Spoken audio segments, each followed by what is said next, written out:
Jeff Christian, managing partner of the CPM Group, joins us today to talk about the metals, PGMs, and mining financing. But first, let's take a look at what's going on with platinum and the PGM Group metals. Jeff, we're seeing a huge uptick in prices. What's happening? Well, let's put it in context. The price has risen, $26 or so, $25, $20, and it's gotten back to the highs that we've seen over the last few weeks. The price was off. So the price of platinum around $900, $902, whatever it is still relatively low, and it's still it's clawed its way back to the top of its near-term range. That said, we do think that the price could spike higher over the next 2 or 3 months, and over the next 3 to 5 years, we do have a much more positive view on platinum. But right now the price is just sort of bouncing around current levels, really. Okay, so let's talk about your long-term view of the next 3 to 5 years. Why do you think platinum's going higher? Well, I think there's a lot of things going on. One is that, our expectation is that platinum supplies, especially from South Africa, will probably tighten, not necessarily this year or next year, but in the period 2022 to 2025, we could see some reduction in platinum production in South Africa. At the same time, we're expecting an increase in demand from the auto industry, both because you'll see a secular or cyclical recovery out of the recession that we're in right now, but also because there is a shift away from palladium back toward using more platinum in auto catalysts, not only in diesel catalysts, but also in gasoline-powered vehicles. So our expectation is that the price of platinum will probably be helped over the next 3 to 5 years by the fact that you're going to see a tightening market, moving much closer to a deficit market than it has been in for a long time. The market, despite what the promoters tell you, platinum market's really been in a large surplus for most of the last decade or so, and you've got a lot of metal that's built up in inventories that's been holding the price down. But we do think that the current supply balance of fabrication demand relative to mine production and scrap recovery is going to tighten over the next 3 to 5 years. There's a lot of optimism about the rate at which electric vehicles will take market share. Our expectation, looking at the auto industry and talking to the auto industry, is that it's not going to happen as fast as a lot of people think. So you're going to need the auto industry is going to need platinum as well as palladium and rhodium for a long time to come. And the investment market's going to readjust to that reality as the next decade progresses, and they realize that the shift away from petroleum-based fuels to electric vehicles is going to be a lot slower than they thought. Okay. Well, I'm looking at the charts. Palladium had a pretty good year, outperforming platinum actually on a year-to-date basis. So, but you're saying that long-term platinum is going to outperform due to the shift from palladium to platinum as an autolytic converter? Well, you've seen palladium rise sharply from $600, $700, $800 to $2,400 an ounce, and that market is also well supplied. But our expectation is that you will see this shift away from palladium-intense catalysts to more platinum-intense catalysts. So it's not like people are going to walk away from palladium. They'll still be using palladium, but they'll use less palladium and more platinum. And that will probably help support the platinum price rising and cause the palladium price to decline.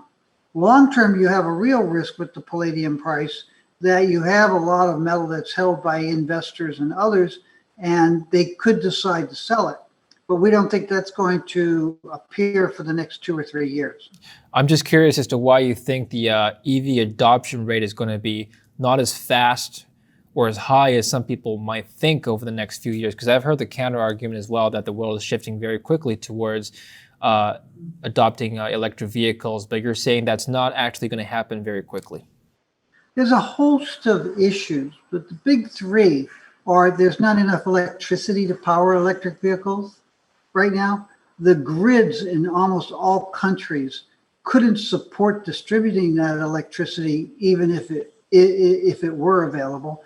And the third one is that the OEM manufacturers, the people, the smaller companies and the privately owned companies that make the components that go into automobiles don't have the capital or the commitment to build the components. And you can start with the bodies, but you go to the transmissions, the battery packs, the motors.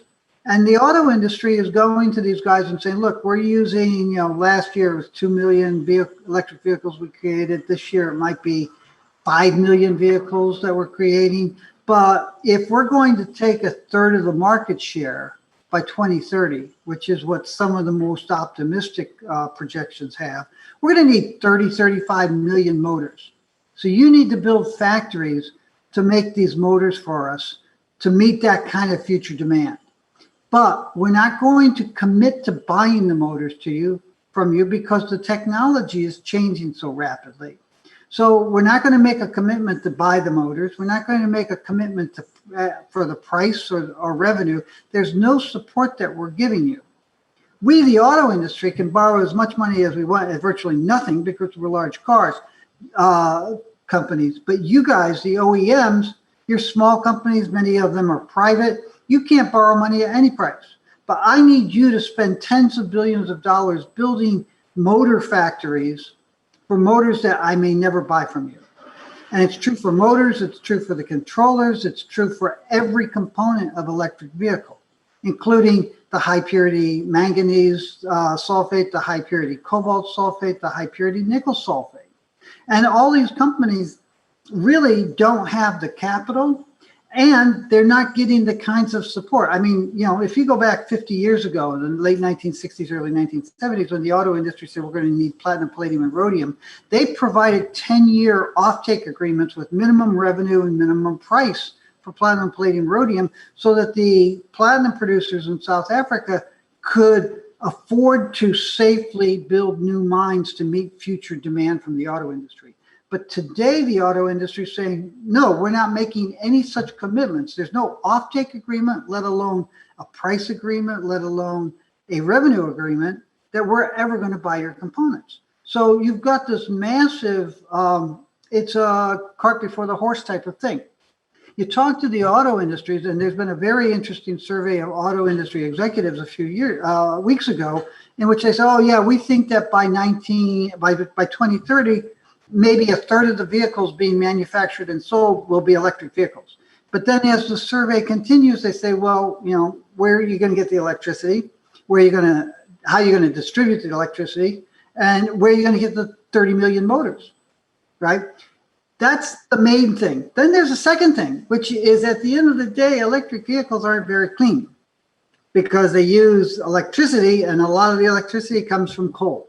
So if you look at Australia, a BMW SUV that's diesel kicks out less carbon dioxide than an electric BMW, same model, electric SUV. If you take into account all the carbon dioxide produced in making the batteries and all of the carbon dioxide used in making the electricity, because most of the electricity in Australia comes from coal. We know that the vast majority of palladium and platinum end up in the auto industry, but do you think that there could be another industry in the future that could take some of that market share away?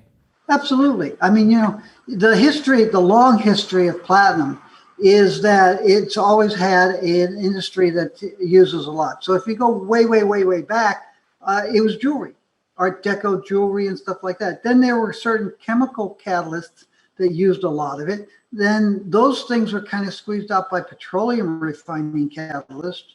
So, there's an ebb and a flow. As an industry develops new technology, it says, oh, we need platinum, we need palladium. And it has a reduced price sensitivity for its new products than established companies.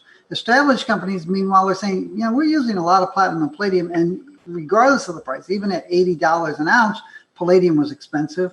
Even at $200, $300 an ounce, platinum was expensive. So we spent a lot of money trying to find ways to thrift it, to economize on it, and to reduce per unit applications, or to find substitute metals.